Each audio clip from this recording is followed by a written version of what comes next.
આપણાને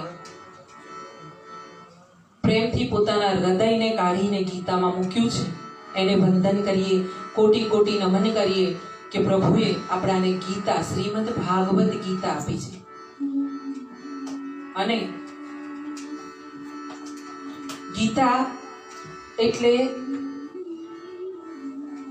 કીધું છે પ્રભુએ કે યદા યદા હિ ધર્મસ્ય ગ્લાનિર્ભવતિ ભારત અભ્યુત્થાનમ અધર્મસ્ય તદાત્માનમ સૃજામ્યહમ પરિત્રાણાય સાધુનામ વિનાશાય ચ દુષ્કૃતામ ધર્મ સંસ્થાપનાર્થાય સંભવામિ યુગે યુગે. ગીતામાં પ્રભુએ ક્યાંય એવું નથી કીધું કે હું તમને દીકરો દેવા આવ્યો છું, તમને ગાડી વાડી દેવા આવ્યો છું, તમને સુંદર પત્ની દેવા આવ્યો છું, તમને સુંદર પતિ દેવા આવ્યો છું, કે તમારી બધી મનોકામનાઓ હું પૂરી કરવા આવ્યો છું.